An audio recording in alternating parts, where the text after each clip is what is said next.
From the classroom and into the studio, this is ESL Today, broadcasting from Anne Arundel Community College and from his studio in the basement of the Science Building. Here's Kurt Palchevsky. Hello again, everyone, and welcome back to another edition of ESL Today. Today on our program, we will be focusing on phrasal verbs, specifically transitive and non-transitive phrasal verbs. I'll explain what that is, and we'll get into that and much more coming up right here today on this edition of ESL Today.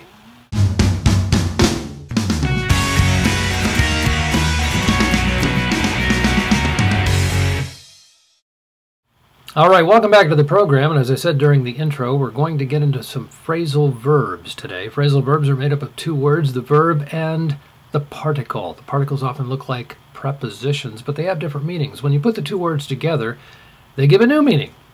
I also said that we're going to get into some transitive and non-transitive types of phrasal verbs. The transitive require a direct object, and the non-transitives do not require a direct object. Let's go to the classroom. I'll give you some examples, and then we'll practice them together. Take a look.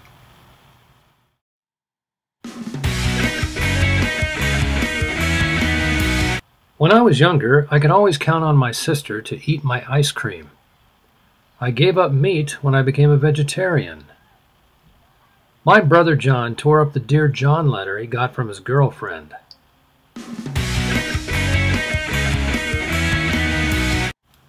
I have a friend who always shows up at the most awkward moments.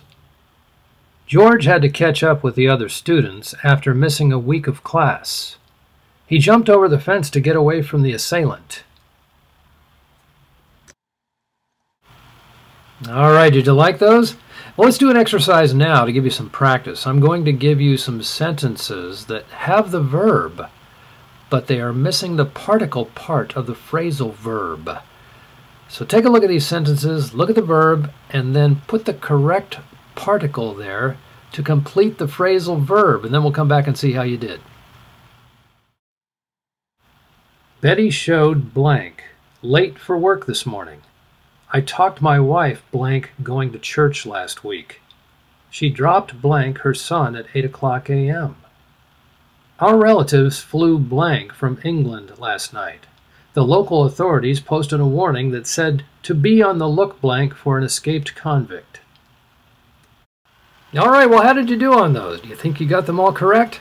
Well, send your answers in to me here at ESL Today, and the first person that I receive an email from with all of the answers 100% correct will receive an honorable mention as the winner right here on our next program. The email address is below. Be sure to include your first and last name and where you view the show from. City, state, and country. Thank you and good luck.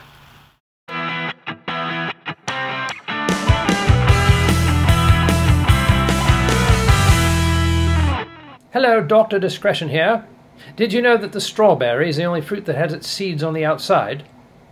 A tomato has its seeds on the inside, but a tomato is a fruit, not a vegetable. If anyone tries to tell you that a tomato is a vegetable, you tell them, rubbish! Did you know that the kiwi is neither a fruit nor a vegetable? Did you know that Rhode Island is neither a road nor an island? This is Dr. Discretion saying, live healthy and live long. All right, thank you, Doctor, for that. Now it's time for our music segment. I'm going to play a song for you now.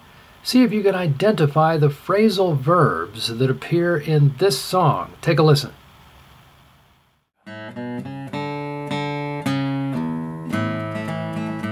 At my door the leaves are falling, a cold wild wind will come. Sweethearts walk by together, and I still miss someone. I go out on a party and look for a little fun, but I find a darkened corner, 'cause I still miss someone. No, I'll never get over those blue eyes. I see them everywhere, and I miss those arms that held me when all the love was there. I wonder if she's sorry for leaving what we'd begun. There's someone for me somewhere, and I still miss someone.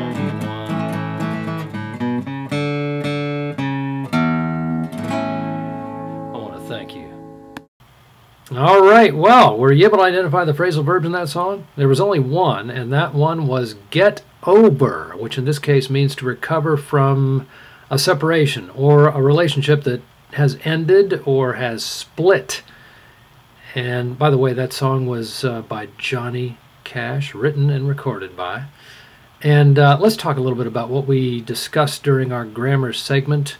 Phrasal verbs, two components, the verb and the particle. The particle is very much like a preposition, but it has a different meaning. When you put the two words together, it gives a new meaning. Now we have the transitive and the non-transitive. The transitive phrasal verbs require a direct object, and the non-transitive phrasal verbs do not require a direct object. All right? Well, I guarantee you in the future we'll be getting into some more phrasal verbs because it seems to be a popular grammar topic here on ESL Today. But for right now, I want to thank you for joining me, and I look forward to seeing you next time right here on ESL Today.